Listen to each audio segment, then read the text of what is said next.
jungle was silent. Too silent. Private First Class Daniel Harper tightened his grip on the M1 Carbine. His knuckles white, his breath shallow. Somewhere in the darkness, Japanese soldiers were watching. He couldn't see them. He never could. Then the lieutenant whispered something that sounded insane. Turn the scope on. A faint green glow flickered to life. Suddenly, the jungle lit up with ghostly shapes. Men who believed they were invisible were now glowing like targets. That night, the Japanese learned a terrifying truth. Darkness no longer protected them. The war belonged to the night. By 1943, the Pacific War had a rhythm, and it belonged to the night. Japanese soldiers were masters of darkness. They moved silently, attacked without warning, and vanished before dawn. Their night raids were legendary, cutting phone lines, knifing sentries, dragging sleeping Americans into the jungle. U.S. troops feared the jungle after sunset more than artillery. Flares revealed too much. Flashlights got you killed. Machine guns were useless if you couldn't see what you were shooting at. Night belonged to the enemy, until someone broke the rules. A strange crate from America. On a humid afternoon in New Guinea, a wooden crate arrived at an infantry camp. No markings, no explanation.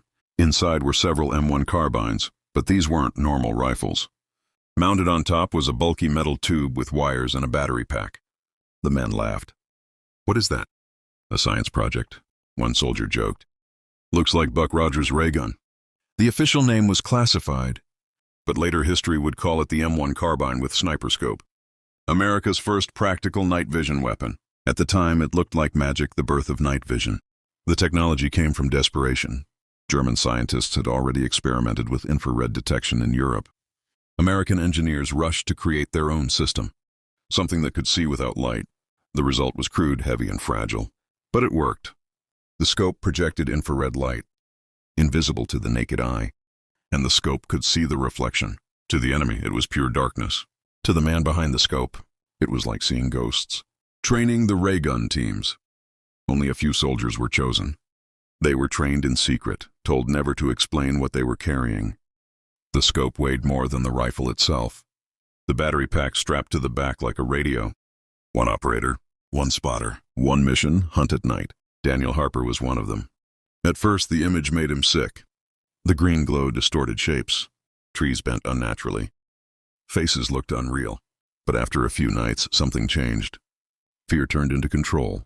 First night hunt. The first test came without warning. Japanese scouts were moving toward the perimeter. No flares were fired. No alarms sounded. Harper lay prone, heart pounding. "Scope on," the lieutenant whispered. The jungle transformed. 3 figures appeared between the trees, glowing silhouettes, perfectly visible. They were crouched, waiting, confident they were unseen.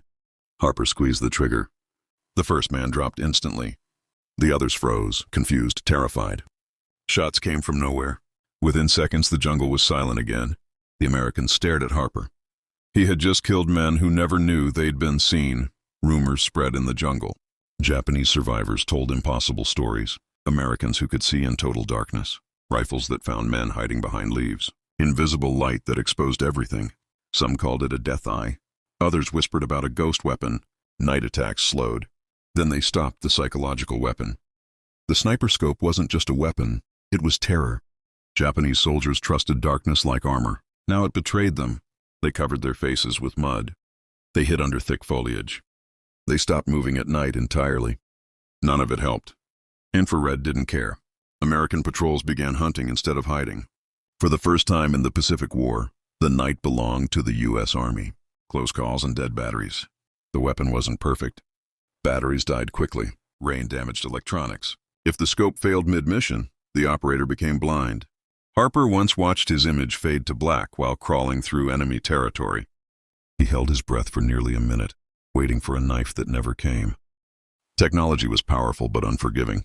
A jungle ambush reversed. One night, Japanese troops set a classic trap along a jungle trail. They waited. They listened. They smiled in the dark. What they didn't know was that Harper was already watching them. 8 glowing figures, perfectly spaced. The ambush became a massacre. By dawn, the trail was littered with bodies and unanswered questions. Why, you've never heard this story. The sniper scope was top secret. Only a few hundred were ever used. After the war, most were dismantled or locked away. Soldiers were told not to talk about it. History remembered tanks, bombers, atomic bombs. But this weapon quietly changed warfare forever. It was the ancestor of every night vision scope used today. The enemy learned something is wrong. At first, Japanese commanders refused to believe the reports.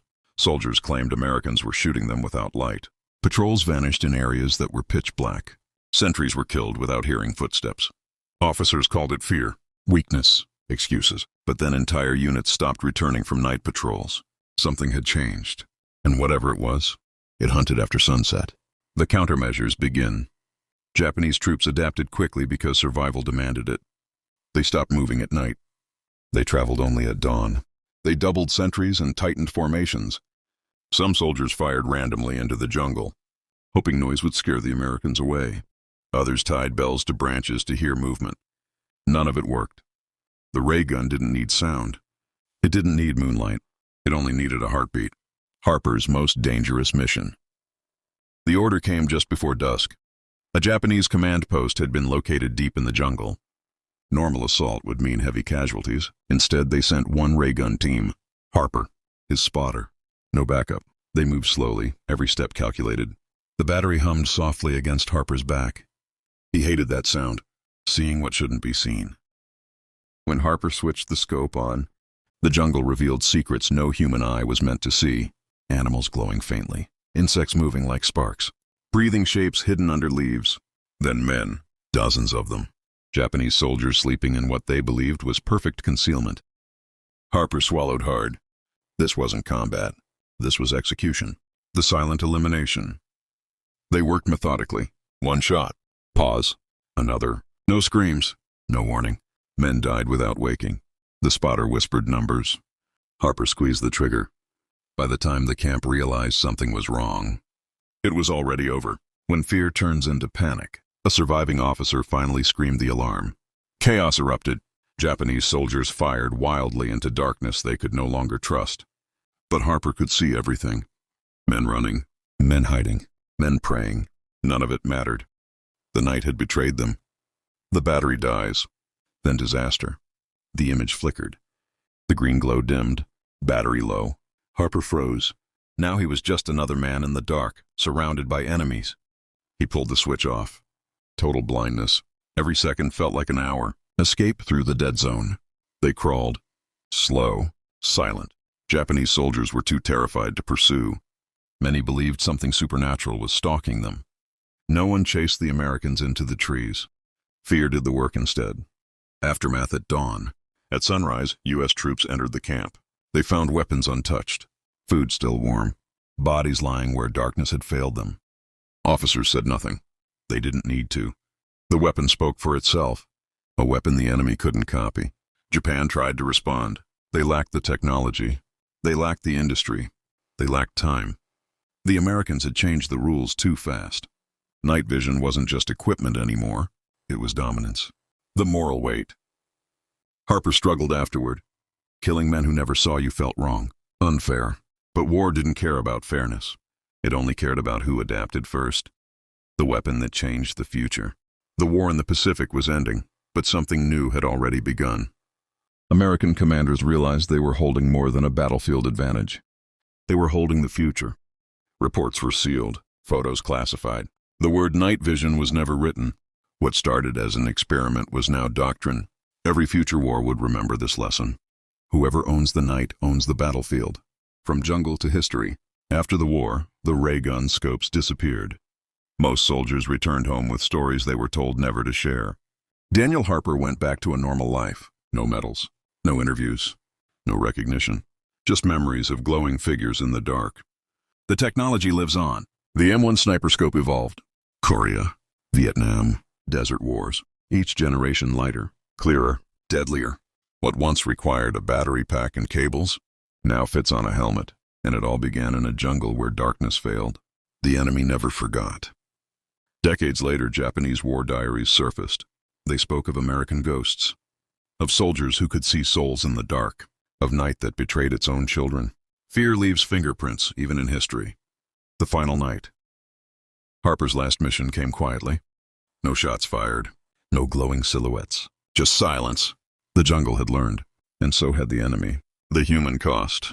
Technology wins battles, but men pay the price. Harper carried those nights forever. Faces glowing, eyes wide, never knowing why the dark had turned against them. Victory has shadows too. Why this story matters today. Every modern soldier with night vision, every drone watching in darkness, every battlefield where night offers no mercy, all trace back to this moment. A strange scope, a simple rifle, and the death of darkness. Before you go, remember this. The Japanese trusted the night.